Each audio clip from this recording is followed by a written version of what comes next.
देखिए lectures number 3 तक हम लोग कंप्लीट कर लिए थे केमिकल काइनेटिक्स में, और आज जो लेक्चर्स नंबर 4 देखने वाले हैं रेट लॉ के बारे में पढ़ने वाले हैं।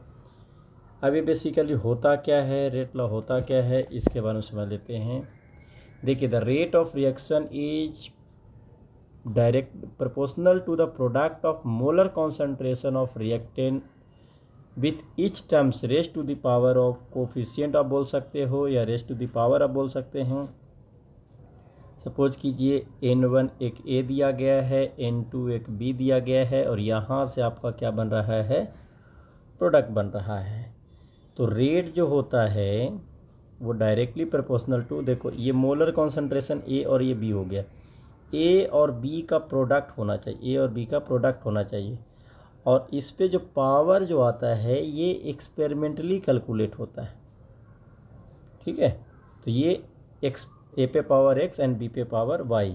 तो यहाँ से जब रेट प्रोपोर्शनल से हटाते हैं तो एक टर्म आ जाता है कि A पे पावर x एंड B पे पावर y। नाउ इस पूरे एक्सप्रेशंस को क्या बोलते हैं, रेट लॉ एक्सप्रेशन। क्या बोलते हैं, rate law expression.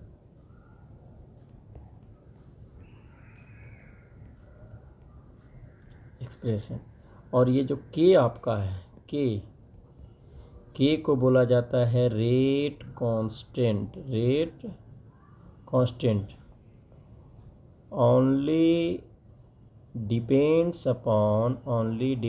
Upon temperature. Depends upon temperature, ये सिर्फ इस पे डिपेंड करता है, टेम्परेचर पे। ना जो एक्स और वाई जो होते हैं, एक्स आप ऐसे लिख सकते हैं, x and y found experimentally, x and y are found experimentally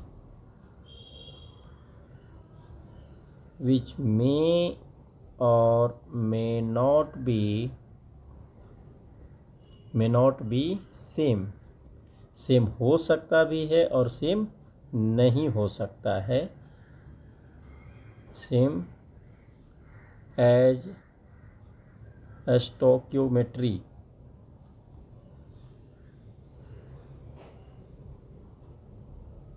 stoichiometric, clear. तो यहाँ से जो बन गया आपका, यानी कि जो रेट का जो होता है कि A पे पावर x एंड B पे पावर y, क्लियर। अब देखो फॉर एग्जांपल्स मैं ऐसे बोलूँ आपको, इस तरीके से बोल दूँ कि N1A N2B और ये प्रोडक्ट बन रहा है, ठीक है, प्रोडक्ट बन रहा है। और मैं बोल दूँ ये एलिमेंट्री रिएक्शन है। एलिमेंट्री रिएक्शन वो जो सिंगल स्टेप में होता है, इसका आप रेट डायरेक्ट लिख सकते हो। रेट के A और B का प्रोडक्ट, A का जो कोफिशिएंट है उस पर आ जाएगा और B का जो कोफिशिएंट है उस पर आ जाएगा, क्लियर। अब यहाँ पे जो एक टर्म आता है कि ऑर्डर ऑफ रिएक्शंस क्या होता है, ऑर्डर ऑफ रिएक्शंस क्या होता है। ये जो कोफिशिएंट जो यहाँ पे x और y है, ये दोनों को सम को ही क्या बोलते हैं, ऑर्डर ऑफ रिएक्शन। तो बोल सकते हो the sum of power of concentration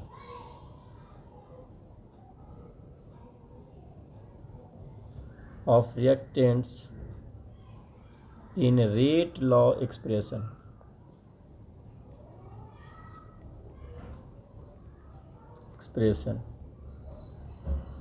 is known as order of reaction। Order of reaction यानी कि रेट जो है के A पे पावर x और B पे पावर क्या बेटा, y, यानी कि ऑर्डर ऑफ रिएक्शन x और y को आप सम कर दीजिए, ठीक है। x क्या बताएगा, x बताता है order of reaction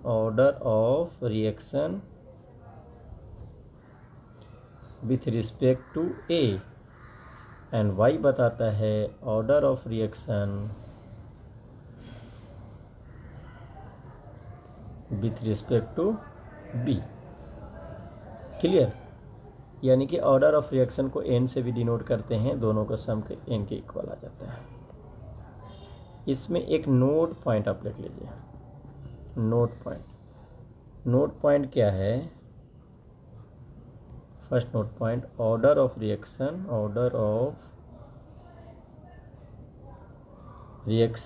may be zero, positive and negative और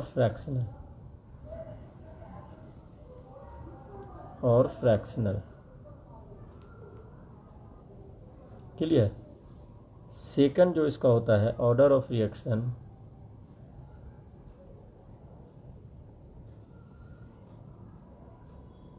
is an experimental quantity.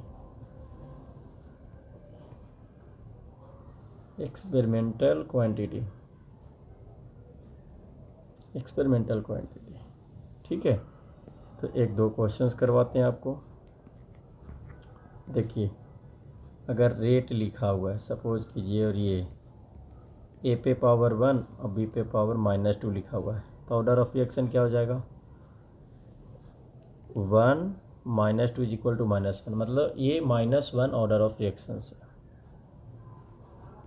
Rate A पे पावर 0 और बी पे पावर 1, तो ऐड करेंगे तो 0 + 1 क्या आ जाएगा? 1, यानी कि ऑर्डर ऑफ रिएक्शन 1 हो जाएगा।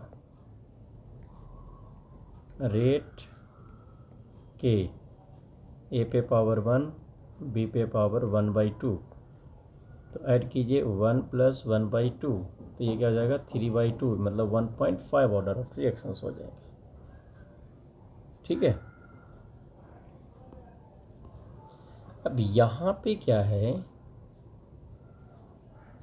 यूनिट ऑफ रेट कांस्टेंट क्या होता है? यूनिट ऑफ रेट कांस्टेंट यानी कि रेट इज इक्वल टू के ए पे पावर x एंड बी पे पावर y। देखिए r, यहाँ से k का यूनिट आपसे पता करना है, तो रेट ए पे पावर x एंड बी पे पावर y। तो रेट का जो यूनिट होता है बेटा, मोल पर लीटर होता है। ठीक है? इनटू सेकंड इन्वर्स होता है रेट का, और ए जो है मोल पर लीटर हो गया पे पावर x, और बी का भी हो गया मोल लीटर हो गया y। तो जब यहाँ से आप इसको सोल्व करेंगे, मोल divided by litre into second inverse, और ये जब दोनों को मल्टीप्लाई करोगे x + y, बिकॉज x पे पावर m इंटू x पे पावर n, ये फार्मूला लग जाएगा। यहाँ पे देखो, इस पे पावर क्या रहा होगा? 1 रहा होगा, तो यहाँ पे एक और फार्मूला लग जाएगा, x पे power m a - n।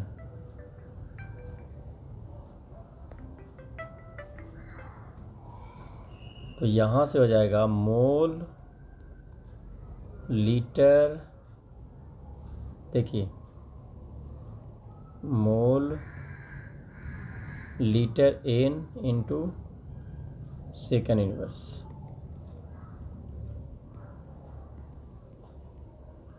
One -n second inverse. ठीक है? ये आपका k का एक जनरल इक्वेशन आ जाएगा। यदि आपको रेट कांस्टेंट पता करना है, यानी ऑर्डर ऑफ रिएक्शन